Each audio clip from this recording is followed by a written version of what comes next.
प्यारे दोस्तों नमस्कार। आज हम बात करेंगे मूलांक दो की। मूलांक दो में जब डेट ऑफ बर्थ जो है दो होता है और 11 होता है, 20 होता है, 29 होता है, इन सबको आप जोड़ेंगे तो दो ही आएगा आपका मूलांक। तो दो अंक वाले चंद्रमा ग्रह से प्रभावित होते हैं। चंद्रमा ग्रह हमारे मन और मस्तिष्क का मालिक है। वो हमारे अंदर की सारी भावनाओं को जागृत करता है और बताता है कि हम क्या चाहते हैं और क्या नहीं चाहते हैं। ये चंद्रमा हमारे मन और मस्तिष्क का मालिक के साथ साथ हमारे इमोशंस को भी कंट्रोल करता है।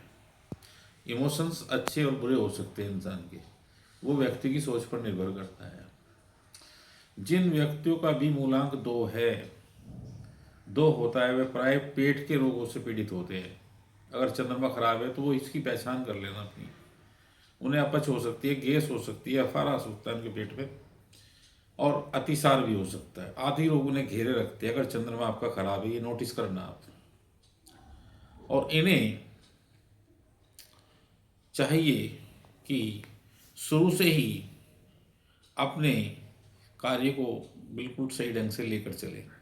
अपने आप को पहले से ही माने कि भाई मुझे कोई रोग ना हो, तो उसके लिए मैं अपना चंद्रमा में सुधार करके चले। कि चंद्रमा में सुधार कैसे हो? अपने भोजन पर नियंत्रण रखे। कंट्रोल करना जरूरी है अपने भोजन पर।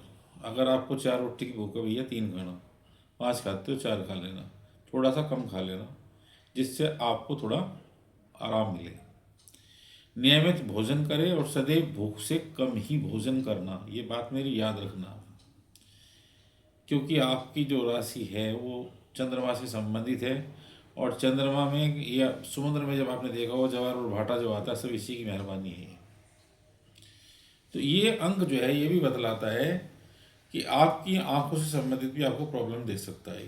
दमे की प्रॉब्लम दे सकता है। जैसे हमारी ये चेस्ट है, तो यहाँ इससे संबंधित प्रॉब्लम, छाती से संबंधित दमा, अतिसार और सांस फूलना, रक्त की कमी होना, रक्त में जहर घुलना या खराबी होना खून के अंदर, ये सब चीज़ें इसके अंतर्गत होती है। और उल्टियाँ हो जाती है, उल्टी होनी शुरू हो जाती है, और गुर्दे के रोग हो जाते हैं, गुर्दे में प्रॉब्लम्स हो जाती है। तो इन सब चीज़ों को ध्यान रखा जाना चाहिए कि आप शुरू से सब चीज़ें लेकर चलेंगे तो इन रोगों से आप बच सकते हो। ठीक है जी। इसका मतलब ये हुआ कि जो भी रोग आपको घेरे हुए हैं, आपको गांठ बन गई है, गिल्टियाँ बन गई है छाती में या ब्रेस्ट में, तो ये इसकी बीमारी के लक्षण होते हैं। क्या खाए सब्जियों में जो आप ठीक रहे, क्या जड़ बूटी ले कि जो आप ठीक रहे। अंक दो वाले व्यक्ति ध्यान से सुन लीजिएगा। सलाद में खाइए, आप ककड़ी खाइए जब ककड़ी आती है, प्याज खाइए, गोभी खाइए, खीरा खाइए, ये बहुत उपयोगी है आपके लिए। फलों में आप तरबूज खाइए, खरबूजा खाइए, केला खा सकते हो, पपीता खा सकते हो, सेब खा सकते हो, ये उपयोगी है। चुकंदर खाइए, अजवाइन खाइए, आंवला खाइए, और कमल ककड़ी भी खा सकते हो आप। दाना मेथी भी ले सकते हो, ये भी आपके लिए बहुत उपयोगी है। इससे आपको बहुत कम बीमारियाँ होगी और आप स्वस्थ रहेंगे।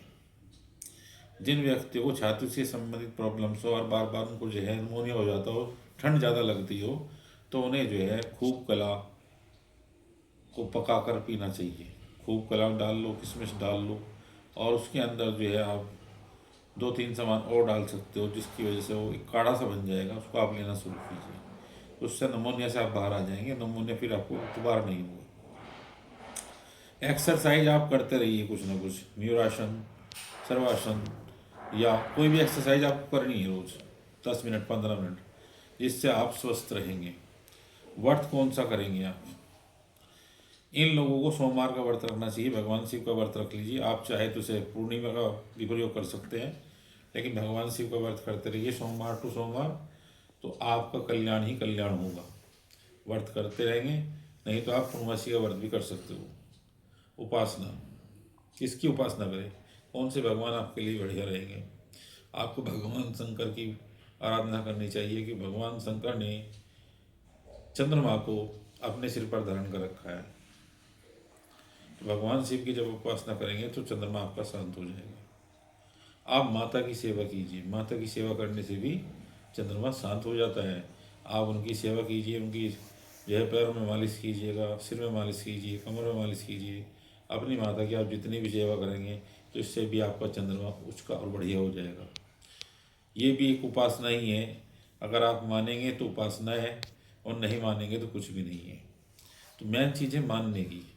हमारे घर में जो माता जी है, हमारी दादी है, ये सब हमारे चंद्रमा ही तो है। मामा हुए ये भी चंद्रमा है। तो आप इन लोगों की सेवा कीजिए। इनकी सेवा करने से भी आपकी संपत्ति, आपका धन, आपका स्वास्थ्य, ये सब अच्छा हो जाएगा। इस पर आप ध्यान दीजिए। घर में जो लोग आए उन्हें दूध से, पानी से स्वागत कीजिए। उन्हें पानी पिलाइए, दूध पिलाइए, मीठी मिठाई खिलाइए उन्हें सफ़ेद रंग की। इससे भी आपका चंद्रमा बहुत अच्छा हो जाता है, जिसकी वजह से आप दिन रात प्रकृति की ओर बढ़ते रहते हैं। चंद्रमा आपके मन और मस्तिष्क का मालिक है। ये ध्यान रखना। आप जैसा आप सोचते होता वही है। अच्छा सोचेंगे तो अच्छा ही होगा। Thank you.